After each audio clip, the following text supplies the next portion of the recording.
रियासती वजीर सियाहत और सकाफत डॉक्टर वी श्रीनिवास गौड़ ने कहा कि आज़ादी का मतलब तालीम और रोजगार है और तेलंगाना ने इस बात को साबित कर दिखाया है।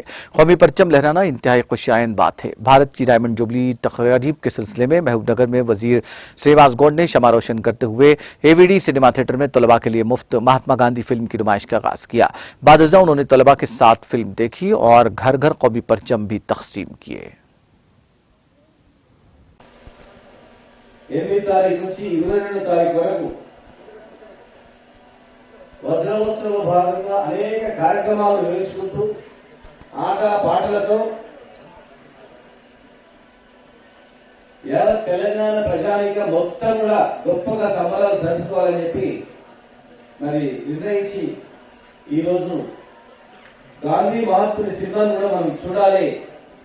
తెలంగాణ రాష్ట్రం ఎక్కడైతే కావడానికి కొట్లాడమో మన కళ్ళ ముందు తెలంగాణ రాష్ట్ర సాధనకు వేల మంది ప్రాణాలు అర్పించి కేసీఆర్ గారి నాయకత్వంలో తెలంగాణ తెచ్చుకొని మన దేశంలోనే అగ్రభాగంగా మనం ఇలా అభివృద్ధి ముందుకు పోతా ఉన్నాం। మరి దేశానికి కూడా స్వాతంత్రం మనం స్వాతంత్ర పోరాటం చూడలేదు కానీ స్వాతంత్రం కూడా ఒట్టిగా రాలేదు। ఎంతో మంది త్యాగాల ఫలితాల మూలంగా మన దేశానికి స్వాతంత్రం వచ్చింది। మీరందరూ కూడా పుస్తకాలు చదువుతూ ఉంటారు। స్వాతంత్రం రాకముందు మనం ఏ పరిస్థితి ఉండేది? ఈ దేశంలో పేదరికం, అసమానతలు, మహిళలకు ఎలాంటి హక్కులు లేకుండా ఎంతో మంది ఆకలితో చనిపోయేవాళ్ళు। మన దేశంలో మనం స్వతంత్రంగా బతకలేని పరిస్థితి, స్వతంత్రంగా మాట్లాడలేని పరిస్థితి, మన దేశంలో మనం స్వతంత్రంగా ఏ పని చేయకుండా బానిస బతుకుతున్న పరిస్థితి। మరి బానిస సంఖ్యలను తెంపడానికి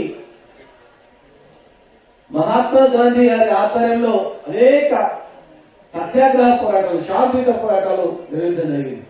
వీరే కాకుండా సుభాష్ చంద్రబోస్, ఆజాద్ చంద్రశేఖర్, భగత్ సింగ్, సర్దార్ వల్లభాయ్ పటేల్, ఝాన్సీ లక్ష్మీబాయి అనేక మంది వాళ్ళ ప్రాణాల సైతం లెక్క చేయకుండా ఈ దేశానికి స్వాతంత్రం రావాలి, స్వాతంత్రం వస్తేనే ఈ దేశ ప్రజలు స్వేచ్ఛగా బతుకుతారు, అన్ని రంగాల్లో ముందుకెళ్తారు, ఈ బానిస బతుకులు బతికే కన్నా మేము చనిపోయినా పర్లేదని చావులు సైతం లెక్క చేయకుండా కొట్లాడి దేశానికి స్వాతంత్రం ఇవ్వడం జరిగింది।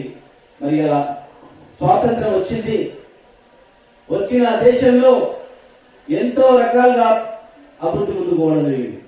ప్రపంచంలోనే అతిపెద్ద ప్రజాస్వామిక దేశంగా ఇలా మన దేశం ముందుకు నడుస్తా ఉంది। ప్రపంచ జనాభాలో 2వ స్థానంలో అత్యధిక జనాభా ఉండి ఇంకా అనేక రంగాల్లో ముందుకు పోవడం చాలా అవసరం। దానికి మరి యువత, ముఖ్యంగా విద్యార్థులు, చిన్నపిల్లలు చిన్నప్పటి నుంచే జాతీయ భావాలు కలిగి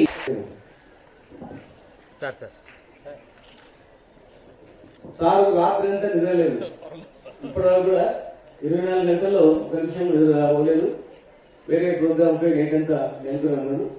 మరి అయినా కూడా మీరు ఉండండి సార్ అంటే కూడా లేదు ఖచ్చితంగా వస్తా అని చెప్పి మంత్రివర్యులకు ధన్యవాదాలు తెలియజేస్తున్నాం।